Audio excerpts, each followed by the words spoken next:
Assalamualaikum warahmatullahi wabarakatuh. Perkenalkan, nama saya Dwi Anissa Maharani dari jurusan Teknik Informatika Angkatan 2021 S1 Terpadu Nurul Fikri. Pada kesempatan kali ini, saya akan membahas tiga topik penting dalam pemrosesan bahasa alami atau Natural Language Processing yang biasa disebut NLP. Yang pertama, Neural Network, yang kedua LSTM, yang ketiga GRU. Yang pertama, kita membahas tentang neural network adalah metode kecerdasan buatan atau AI yang menggunakan neuron-neuron yang saling terhubung untuk memproses data dengan cara yang mirip dengan otak manusia. Neural network ini dapat digunakan untuk berbagai tugas seperti pengenalan, pengklasifikasian, prediksi, dan simulasi memori. Selanjutnya ada komponen neural network. Yang pertama ada input layer, data diterima oleh neural network dalam lapisan input. Yang kedua, hidden layer adalah lapisan tersembunyi terletak di antara lapisan input dan lapisan output. Yang ketiga ada output layer adalah setelah melalui proses training, network merespon input baru untuk menghasilkan output yang merupakan hasil peramalan. Dalam NLP, neural network digunakan untuk berbagai tugas seperti klasifikasi teks, pengenalan entitas, dan penerjemahan bahasa.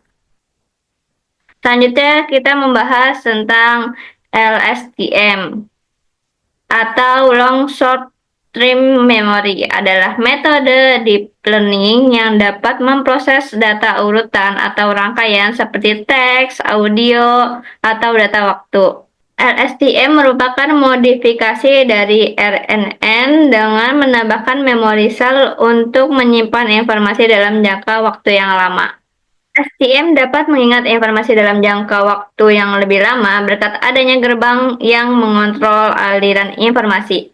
Ada tiga gerbang utama dalam LSTM. Yang pertama, forget get, memutuskan informasi mana yang harus dibuang.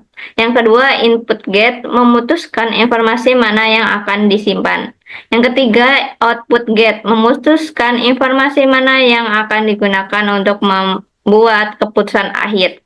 LSTM sangat berguna untuk tugas seperti penerjemahan bahasa, analisis sentimen, atau pengenalan ucapan, karena dapat mempertahankan konteks dalam jangka panjang.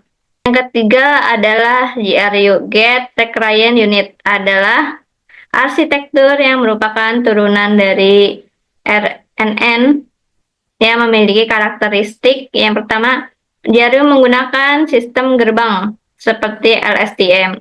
Yang kedua, GRU memiliki parameter yang lebih sedikit dari LSTM.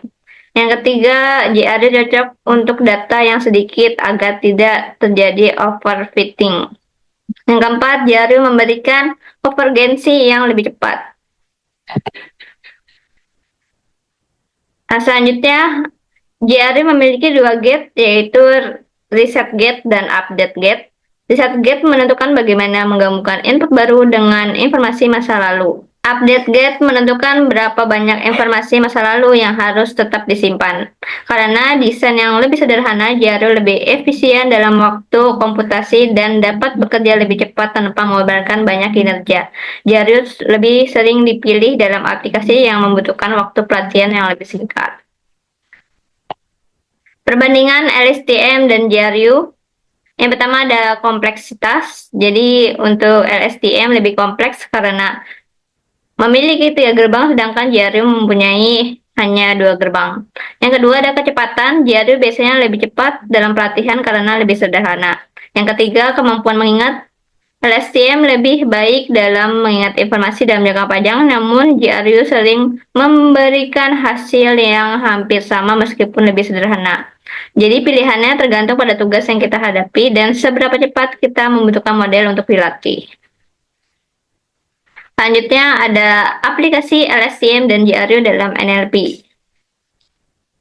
Pertama ada penerjemahan bahasa. Untuk menerjemah kalimat dari satu bahasa ke bahasa lain, kita membutuhkan model yang bisa mengingat konteks dari keseluruh kalimat, dan disinilah LSTM dan GRU bekerja dengan baik.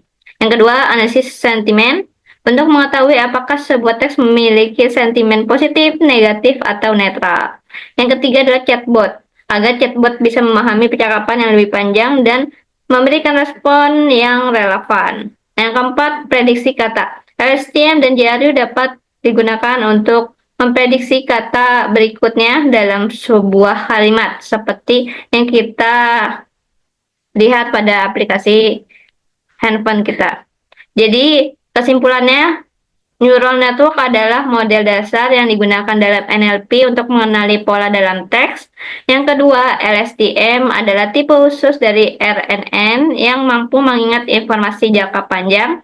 Yang ketiga, GRU adalah alternatif LSTM yang lebih cepat dan lebih sederhana tetapi tetap efektif untuk banyak tugas NLP. Dengan kemajuan teknologi ini, kita bisa membuat sistem yang lebih pintar seperti mesin penerjemah atau chatbot yang bisa memahami dan memproses bahasa manusia yang lebih baik. Sekian dan terima kasih. Wassalamualaikum warahmatullahi wabarakatuh.